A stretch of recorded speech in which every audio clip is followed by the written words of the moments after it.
Coming up next on Spirit Uncensored, Sunshine Frost gives heart-healing validations during this amazing pet mediumship, giving her client much more than anyone expected. He said, I just thank you for being the best mom I could have had. You always did for me. You always cared for me. You always kept everything up with me.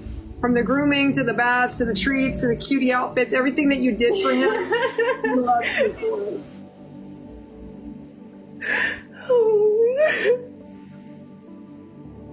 He said, please don't blame yourself.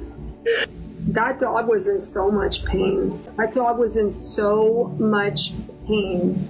That attack, there was a pulling, like they're pulling and twisting of the spinal cord. Even though he could move, the damage to the nerves, the damage to everything in his body was like he was being pulled apart. It was horrible. Yeah, it was horrible to watch. It was horrible trying to stop the bleeding and everything else. Yeah, it was terrible, and there was nothing you could have done. And even the recovery with the animal hospital would have been so painful for him. It prolonged. He would have always been disabled, not able to properly walk without pain, not able to move without pain. Wow. But what really is the issue is that the other owners didn't really take responsibility for what happened the way they should have. No, they ran and didn't even try to help us. That's the problem. That's the major problem. You've never found the owners of these other two dogs, correct? Or have no, you? ma'am. Because I feel like there's a video, there's some way to identify them, and you need to put out on Facebook. I know you've done a little bit, but I really think you should get super active and just tell the whole story and put out as many videos, descriptions. I feel like they should be found and held accountable. Because I did make a police report, but of course nothing came out of it. They was like, well, if you see him again, let us know, kind of deal. But nothing really concrete. They should be found and held accountable. Because I did make a police report, but of course nothing came out of it. They was like, well, if you see him again, let us know, kind of deal. But nothing really concrete. That's kind of disgusting. I'm gonna be quite honest with you. I'm seeing people die, and they're not doing anything really about that. It's terrible, but I do want you to know that when your dog passed, were you holding him? I was. Me and my boyfriend were both holding him.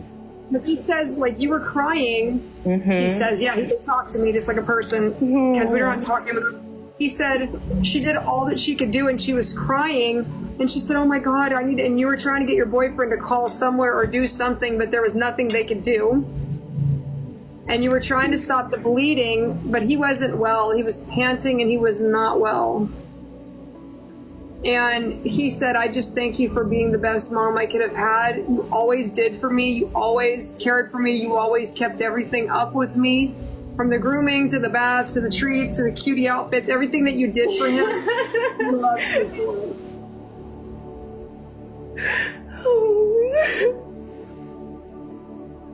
He said, please don't blame yourself. If it wasn't me, they would have attacked another dog. It would have, no matter what happened, it would have happened.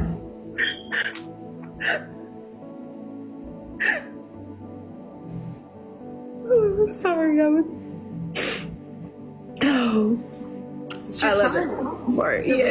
Your little baby, he knows.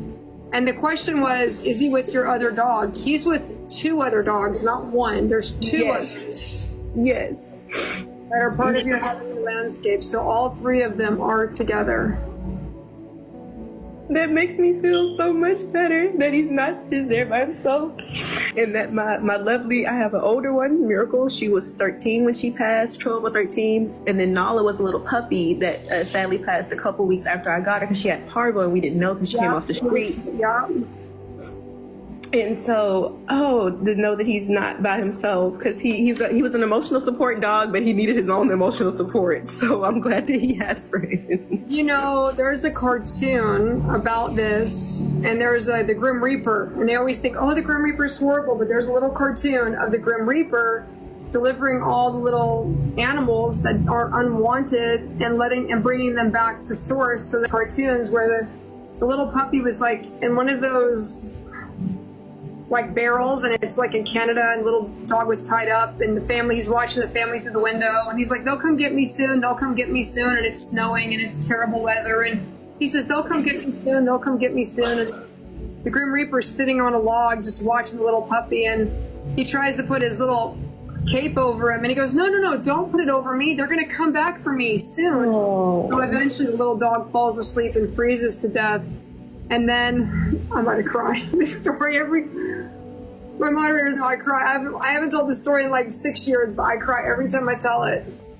So the little puppy's sitting out there watching through the window, and the Grim Reaper tries to wrap him up in his cape.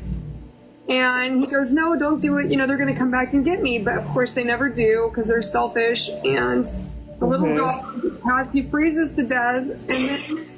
And then he's sad, and he goes to the Grim Reaper. I'm going to cry at him. He goes, why didn't they come get me? Why didn't they love me? And he goes, because humans are selfish by nature, and they don't know how to care for anybody else. They have to be taught. And he goes, well, no one wanted me, and now I've died, and no one wanted me in life. Who would want me now? The little puppy was super sad, so he goes, well, don't worry, I have to take you. And he goes, where would you take me where anybody would want me? So he goes to another dimension. He goes into this little hospital. He goes into this little hospital, and he goes to this little hospital bed. Oh, the boy was by himself. Someone had done something terrible to him, and he was crossing over, and he goes, I was an orphan, I was not wanted. And there's the Grim Reaper talking, the little dog's outside the door, and the little Grim Reaper's talking to the little boy, and he goes, nobody wanted me in life, who's gonna want me now? And the little boy, the Grim Reaper says, don't worry, I have a friend for you. So he takes the little boy by the hand, he leaves his body behind, he takes the puppy and he puts them together, and he goes, are you guys ready to go now? So the dog that wasn't wanted and the child that wasn't wanted found their forever family, and they go to the other side together. I always just get so emotional, because there are unwanted babies and children, and there are unwanted pets, and to know that God puts them together every time they cross over and they never cross alone, it brings a lot of joy to my heart. It makes me way happier that I know my baby is not by, well, all of my babies are not by themselves. That's so much joy. But your dog is definitely not alone, and that's not how God works. God is love, and so we just always feel loved. And did you get anything from Abby by any chance? I got that was a medical emergency, and it wasn't nothing anybody can do, and it was very unexpected, but that she was happy she had found her husband and her true love, and that she was able to have love in her life. That is definitely it wasn't nothing, there was no murder or nothing. It was just tragic, but it was a medical emergency, and it was a sudden passing, and that was really all I got. I didn't really tune in too much, because the more important one was about your dog. The dog, yes, I know that's my face. Thank you. I cannot thank you enough. I feel so much because I blamed myself when he passed, because I had let him out, because I usually just let him out, and then when the accident you're normally happened, with him, but you just let him out for a second, and those dogs for 2 seconds, and then I was like, that can't be my baby. That's not my baby. I know it's not. And then so it just didn't even look like a real dog. It was just being torn up and pulled apart. It didn't look real. It didn't look real at all. I know. I saw the whole visual. I saw what they were doing. It didn't even look like a real dog at that point. It took you a minute to see the fur and realize the coloring and realize that it was dogs. Yes. Oh man. No, I saw it. I just wasn't going to discuss that part, because I didn't want to make you more upset. No, that's okay. That's okay. But he was happy that he died in your arms, and that you were there comforting him, and that gave him a lot of peace. My little baby. Oh, my little chihuahua man. All right, my dear. Do you want your hand over? Thank you so much, Sunshine, for that, for my friend. I appreciate that. I'm gonna give her your information for future bookings and readings and things like that. Please do. I would love to connect with you guys. Thank you. God bless, sweetheart. Thank you. Okay, bye-bye. Boy, that got me, guys. I was crying. Are y'all kidding? I was literally crying. Matt, look. I was like crying my new face. I just put on this face. I'm like, I get emotional too.